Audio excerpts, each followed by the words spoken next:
Class 12 physics का chapter number 6 का अपना नेक्स्ट टॉपिक पढ़ेंगे। आज वीडियो थोड़ा सा लेट पहुंचा आपके पास, थोड़ा तबीयत सही नहीं होने की वजह से मैं आज समय से अपलोड नहीं कर पाया। ओके, तो मैं कुछ देर बाद अपलोड कर रहा हूँ, जो आप ट्यूसडे मतलब मंगलवार तक करके आप ग्रुप में सेंड करें। ओके, तो आज हम बात करते हैं most important topic, most important Wheatstone सेतु। मोस्ट इम्पोर्टेंट, परीक्षा में बहुत ज़्यादा आता है ये क्वेश्चन। व्हीटस्टोन सेतु क्या होता है, व्हीटस्टोन ब्रिज क्या होता है। तो अगर बात करते हैं व्हीटस्टोन ब्रिज की, अगर बात करते हैं व्हीटस्टोन ब्रिज की, तो यह क्या होता है? एक ऐसा विशेष वैद्युत परिपथ है। क्या है? वैद्युत परिपथ है। यह एक ऐसा विशेष वैद्युत परिपथ है जिसकी सहायता से किसी अज्ञात प्रतिरोध को ज्ञात किया जा सकता है। यह एक ऐसा विशेष वैद्युत परिपथ है जिसकी सहायता से किसी अज्ञात प्रतिरोध को हम लोग ज्ञात कर सकते हैं। ठीक है ना?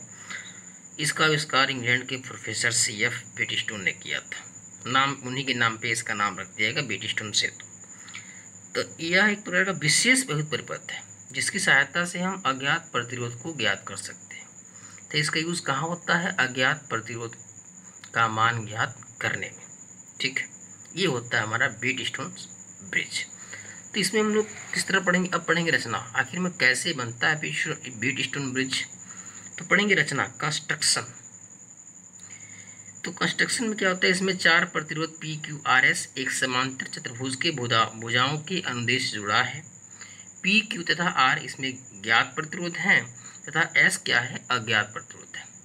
बिंदुओं D व B के बीच कुंजी K2 के साथ एक धारामापी G जुड़ा होता है।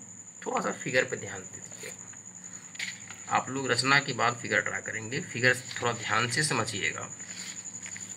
देखिए, बता रहा आपको फिगर के बारे में थोड़ा सा। देखिए, इसमें 4 प्रतिरोध हैं। कितने प्रतिरोध हैं? 4 प्रतिरोध PQRS समांतर चतुर्भुज की भुजाओं के अनुदेश जुड़ा है। देखो, एक समांतर चतुर्भुज बना दिया ABCD।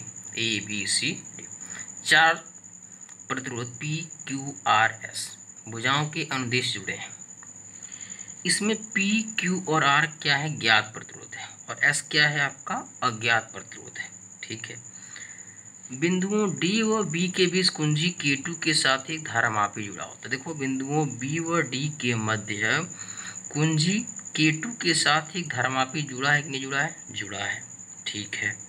बिंदु A व C के मध्य कुंजी K1 के साथ एक सेल जुड़ा होता है। बिंदु A व C के मध्य कुंजी K1 के साथ एक सेल जुड़ा है कि नहीं जुड़ा? देखिए, तो ये हो गया कंस्ट्रक्शन। इस प्रकार से हम बनाते हैं, ये हमारा क्या है? Wheatstone bridge. ठीक है। तो आप जब रचना लिखिएगा तो उसी के नीचे इस फिगर को ड्रा करिएगा। ओके, चलिए अब बात करते हैं कि किस सिद्धांत पर कार्य करता है हमारा व्हीटस्टोन ब्रिज।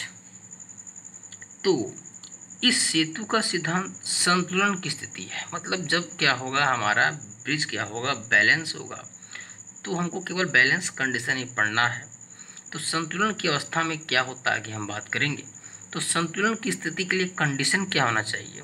तो संतुलन की स्थिति के लिए प्रतिरोध P व Q को स्थिर रखकर, क्या रखकर? स्थिर रखकर R का मान इस प्रकार समायोजित किया जाता है कि धारामापी में कोई विक्षेप न आए।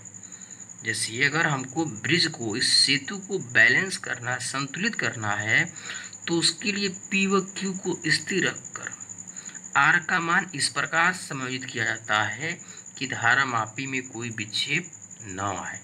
धारामापी में कोई विक्षेप न आए।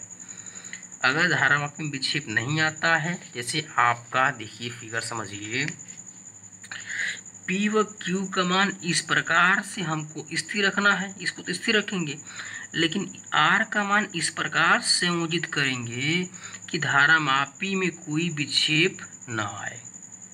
ठीक है। अगर धारामापी में कोई विक्षेप आएगा तब दिक्कत है। ठीक है ना? विक्षेप आएगा, इसका मतलब इसमें भी करंट फ्लो हो रहा है। ठीक है, तो R का मान हम ऐसे समायोजित करेंगे कि धारामापी में कोई विक्षेप ना आए। तो इस स्थिति में बिंदु B और D, इस स्थिति में क्या होगा, इस स्थिति में बिंदु B और D के विभव क्या होंगे, समान होंगे। मतलब ये अगर इसमें धारा नहीं बहेगी तो B और D के मध्य जो विभव होगा, मतलब बिंदु B और D पर विभव क्या होगा, समान होगा। तो क्या होगा, चतुर्भुज की किसी दो संलग्न भुजाओं के प्रतिरोधों का अनुपात शेष दो संलग्न भुजाओं के प्रतिरोधों का अनुपात क्या होता है, बराबर होता है। समझिए क्या है, चतुर्भुज की किन्हीं दो संलग्न भुजाओं, ये P हो गया Q, इनका अनुपात P/Q = R/S। ठीक है, ये अनुपात होता है दोनों भुजाओं, चतुर्भुज की किन्हीं दो भुजाओं के प्रतिरोधों का अनुपात जो होता है अन्य भुजाओं के प्रतिरोधों के अनुपात क्या होता है, बराबर होता है। मतलब क्या, P/Q = क्या होगा, R/S। अब इस चीज़ को हम लोग कैसे डिराइव करेंगे, तो डेरिवेशन देखते हैं, परीक्षा पूछता आपकी। तो मान लीजिए संतुलन की स्थिति में बैटरी द्वारा दी गई धारा कितनी है, I है। देखिए, मान लेते हैं संतुलन की स्थिति में बैटरी कितनी धारा दे रही है, I। यह धारा बिंदु A पर दो भागों में बट जा रही है। देखिए, जैसे ही यह धारा I बिंदु A पर पहुंचेगी, दो भाग, एक I1 और एक I2 में क्या होगा, बट जाएगा, बट जाती है, क्योंकि संतुलन अवस्था में धारामापी G में कोई धारा नहीं बहती, इसमें कोई धारा बहेगी नहीं संतुलन अवस्था में। इस प्रकार I1 जो धारा है, जो हमारा क्या है, I1 धारा है प्रतिरोध P व Q में। देखो, I1 धारा P में भी जाएगा और Q में भी, जबकि जो हमारा I2 धारा है वो प्रतिरोध R व S, प्रतिरोध R व S में क्या होता है, प्रवाहित होता है। अतः बिंदु A पर क्या लगा दीजिए आप, संधि नियम लगाइए। तो यहाँ से I धारा प्रवाहित किया, लेकिन इससे बाहर कितना निकला, I1 और I2। तो I को हम कह सकते हैं, I ही हमारा क्या है, I1 + I2 के क्या होगा, हमारा ये बराबर होगा। जब बराबर होगा तो क्या होगा, देखिए, अगर ये बराबर है I1 + I2 क्वेश्चन 1। अब हम बात करते हैं, इसमें लूप लेते हैं, किरचॉफ का द्वितीय नियम जो लूप नियम था उसको लगाएंगे। तो बंद लूप आपको दिखाई दे रहा होगा ABD, देखिए फिगर में, देखिए आपको बंद लूप दिखाई दे रहा है ABDA, ये देखिए क्लोज सर्किट है, ABDA ऐसे चल रहे हैं। मैंने आपको समझाया था, अगर धारा के चलने की दिशा में जाएंगे तो I और R का गुणनफल क्या होगा, पॉजिटिव होगा, विपरीत जाएंगे तो नेगेटिव होगा।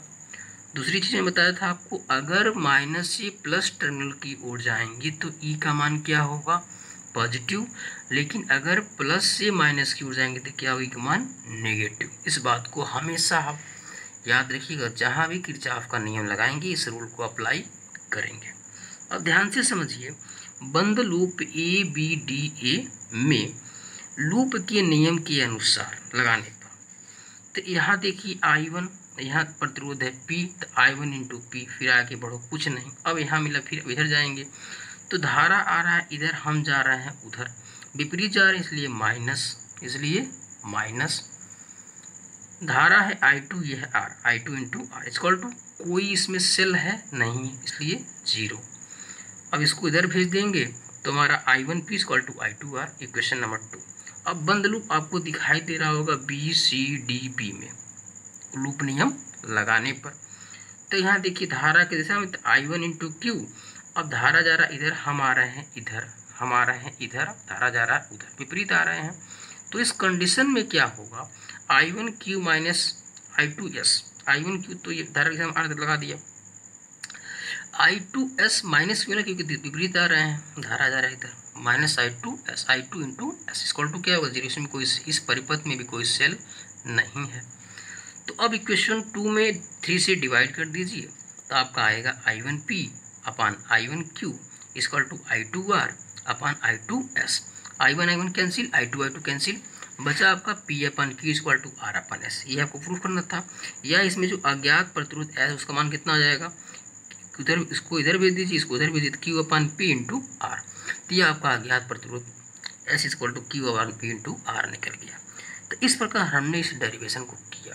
तो आपका व्हीटस्टोन ब्रिज मोस्ट इम्पोर्टेंट है आपके 2021 के लिए, ठीक है ना। 2021 के लिए बहुत ही इंपॉर्टेंट क्वेश्चन, इसको आप एकदम तैयार कर लीजिएगा। फिगर में किसी को अगर दिक्कत होगा तो आप ग्रुप में, आप यूट्यूब का जो मेरा चैनल है उस पर आप कमेंट करिए, या तो ग्रुप में कमेंट करिए। ओके, बहुत बहुत धन्यवाद।